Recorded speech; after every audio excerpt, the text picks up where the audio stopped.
Hello and welcome to a presentation on a solved example using Leibniz-Maclaurin power series method. The example which I'm explaining here is actually solving this a second order differential equation, which you can see in this front page here. This is a question from one of you students, but the only thing which I was not given in this question were the initial conditions. But I would like to remind all of you that whenever we are to solve this equation using Leibniz-Maclaurin problem, there are initial value problems, in which case if you've got a second order derivative level we've got here, we need to have the value of the function at 0 and the value of the first derivative at 0. So I'm going to assume my own values in the process of solving this problem. The first aspect of maths, which you must never lose sight of when you're looking at this problem, is what we call Leibniz theorem, because this method actually combines the use of Leibniz theorem and our usual Maclaurin series. So the Leibniz theorem gives us a procedure with which we can find the nth differential coefficient of a product of two functions like this. If we need the nth order derivative of product of two functions, we know that that expansion goes in a very similar way to the binomial expansion, and that is actually goes this way. Instead of having powers like in the binomial expansions, what we have here in the place of powers are orders of derivatives. So like we can see here, we need the nth order differential coefficient of this product. We start by the nth order differential coefficient of u multiplied by the 0 order differential coefficient of v plus n multiplied by u, the nth minus 1 order differential coefficient of u multiplied by v, the first order differential coefficient, and that denominator goes on like that. And as you can see, like in binomial theorem, you got 2 factorial, 3 factorial, and so on. And this obvious because the orders of derivatives are whole numbers, we have got to have to the maximum n plus 1 terms. That's what I'm stating here. So then let's now recall the kind of procedure you're going to follow. Given a problem like this, the first thing which you are supposed to do, you've got your initial conditions here, your y at 0, your y prime at 0 is fine. So the first step we're going to do in terms of mathematical manipulation, we've got to take the differential equation as it is, the right hand side and the left hand side in this case is 0, and we're supposed to differentiate both sides n times. Now it's going to find the nth order differentiation of this expression, and also differentiating both sides n times. And in this case, on the right hand side, the answer is obvious, going to be 0. Then you've got to apply in each of these terms, we've got to apply that Leibniz theorem to get this.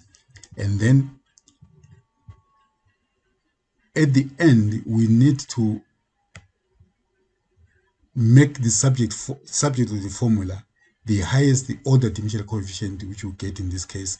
In this particular case, the highest order differential coefficient will be that of n plus 2, and that would have to make that subject of the formula. But just before we do that, it will be very, very convenient to evaluate the whole equation which you get here at x equals to 0. Then you'll be able to get this as a subject formula actually evaluated at 0. Then from there on, we can now get a sequence with which we can get the rest of the coefficients here. Like in this case here, the next coefficient would need to get C2, C3, which we're going to use in the expansion as a power series solution. So that having been recalled, let's now handle the differential equation. So here's the differential equation.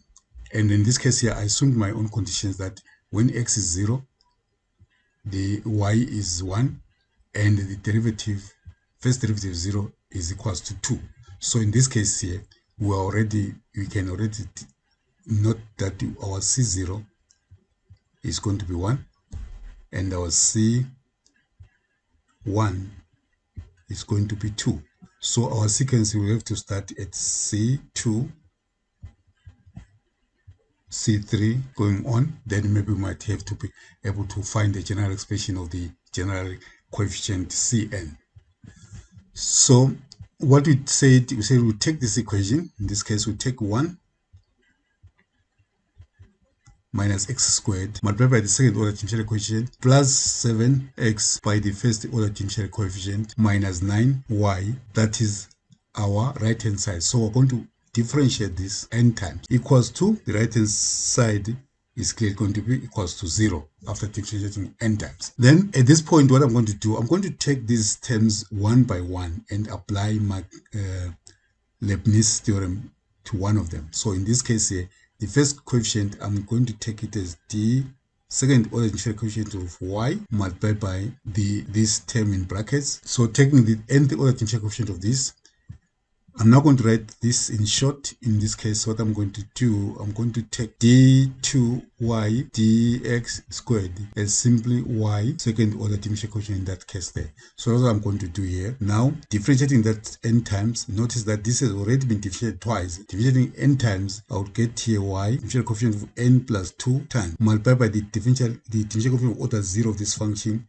which will be exactly the function itself, plus n. In this case, I'm mimicking the Leibniz theorem. N multiplied by the differential coefficient of n plus 1. As you saw in this expansion of Leibniz theorem, the order of the function, the order of the coefficient of this function here are decreasing. n minus 1, n minus 2 in that direction. Whilst the orders of the differential coefficient of this one are increasing from 0, 1, 2, and so on. So this is exactly what I'm mimicking here. So now here, I would have to follow with the first order differential coefficient of this function, which would be 0 times minus 2x, plus, in this case now it's going to be n minus 1 multiplied by n all over 2 factorial multiplied by the differential coefficient of order n. You can see n, 1 less than this one. And multiplied by the derivative of 4. Here is order 0, order 1, then order 2 here, which is simply the constant minus 2. And when I come to this coefficient, you know that we'll be wanting now the derivative of order 3 of a quadratic function, which at that point it will be equal to 0. So this stops there. That's the first term. Now coming to the second term, I'm going to do exactly the same. I'm going to write dy dx, this is multiplied by 7, and then there's x here. We're simply looking at the nth differential coefficient of that because differentiation is linear. So I'll have 7 here and put brackets here, and then we're going to have here y. This is differentiated once, then n times it will be simply differential coefficient of order n plus 1 times multiplied by the differential coefficient of order 0 of this function, which will simply be x plus n, and then differential coefficient of order n, we can see 1 less than that, multiplied by the differential coefficient of this function of order, first order, which will simply be 1, and the next term there will be 0. Then we stop. As you can see now, we've taken this term, that term, now we're left with that one. In this one, we simply write minus 9, and now here we want the differential coefficient of order n of y, which exactly is that.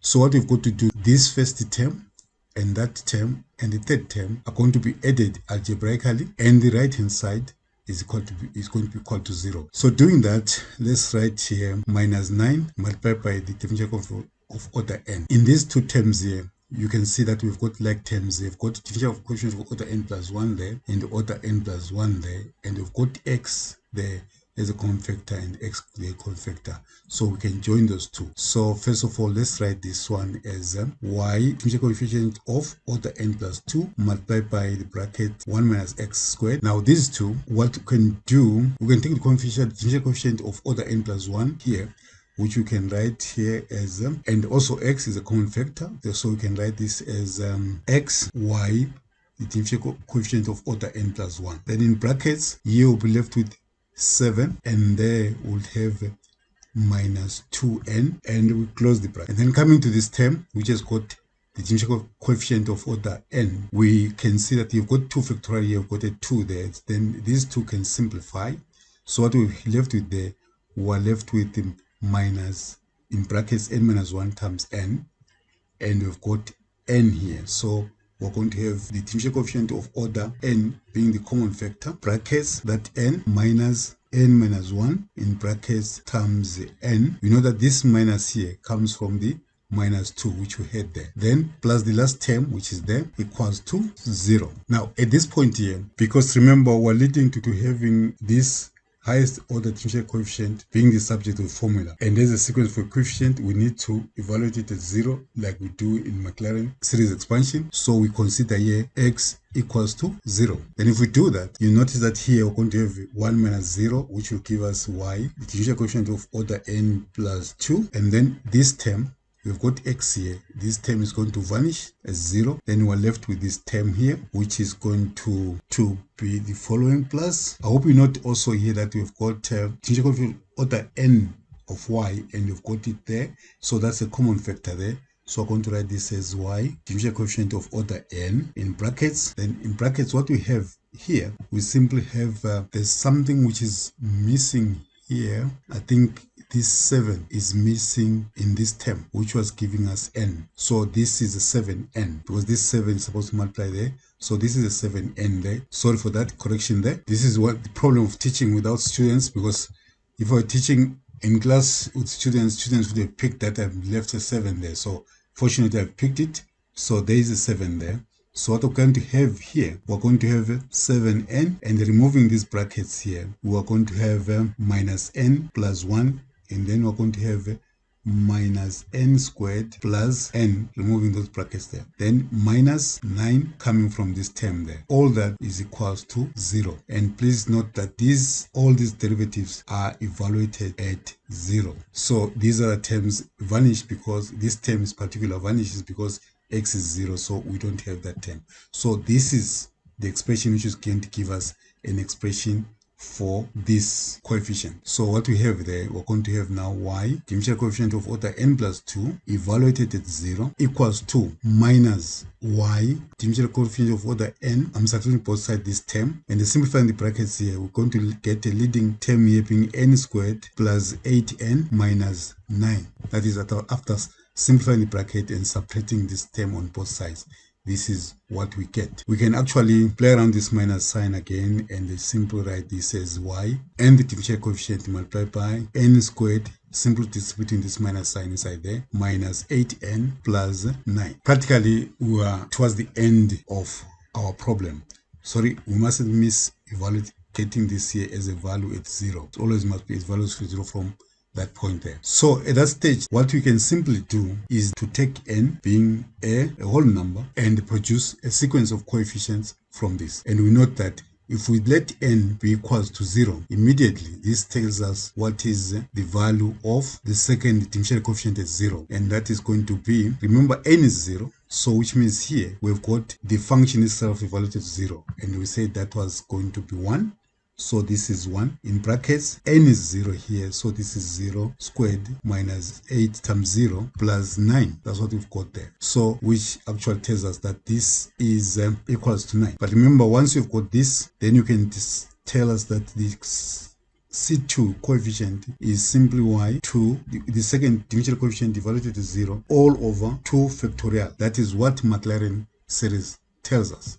So what we have here then, we've got 9 over 2 factorial. We are done there. And then n equals to 1. What we get there, we get the third differential coefficient evaluated at 0. Now our n is equals to 1. Then here we're having the first derivative evaluated at 0. We're told that that was 2. And then coming here, substituting 1, we get 1 minus 8 plus 9. And this simply becomes 9 plus 1. And that it becomes 10 minus that is 2. So which means there we've got 4. Then what we have here is now C3, which is going to be 4 divided by 3 factorial, because in the Maclaurin series, the third coefficient is given by the third order differential coefficient evaluated to 0 over 3 factorial. So at this point, I think everybody, you can see now, you can actually continue with this up to the number of terms you want for your expansion. But I'm not sure the way the numbers are developing here. I don't think it's very easy to figure out the form of the general term. So what I'm going to do now, remember we've got C0, which is 1, and the C1, which is 2. So at the moment, I can give my power series expansion up to the first 4 non-zero terms. So then the answer to the power series expansion solution to the problem given is now therefore y, a function of x, is equals to 1, the coefficient c0, plus 2, that is c1. Coming to c2, I've got 9 multiplied by x squared all over 2 factorial. Plus, then here we've got 4 multiplied by x to the power 3 all over 3 factorial. Then you can try to figure, maybe calculate for your own the other 2 or 3 terms going that way and see if you can figure out what is the general coefficient of this power series expansion. Otherwise, I'll just simply give it this way to indicate that this is an infinity series. Other than that point, I think I've tried to my best to answer the question which was asked, which was to solve this problem using Leibniz-Maclaurin method. At this point here, going a bit backwards, talking in terms of the general coefficient here, we note that at this term 3, the n is equal to 0, and the factorial here is 2 factorial, which is simply 0 plus 2 0 plus 2 factorial. And the same thing coming to 3 here. Our n is 1, and the factorial here is 3 factorial. Same thing applies to the power is to power 3, just like we have here. So talking in terms of the general coefficient, I think the best we can do is to write the general coefficient exactly in terms of the formula which gives these coefficients like it is here. Then you can simply write here plus this coefficient, which is the differential coefficient of order n of y evaluated to 0, in brackets this quadratic expression, which is n squared minus 8n plus 9, and then all that divided by, like we can see here, n is 1, this is n plus 2 factorial, which is 3, n is 0, 0 plus 2 factorial. So here we would say n plus 2 all factorial, and the number we have here, we're calculating factorial like we have here, is the same number, which is the power of x there. Then we write there as x to the power n plus 2 plus dash dash to indicate the continuation of the power series expansion. I think that's what we can do in terms of expressing this power series, including a general coefficient there. I think that's that as far as that is concerned. So at this point, I would like to say thank you for listening. I hope it helps. My name is Charles Wasfani Msipa.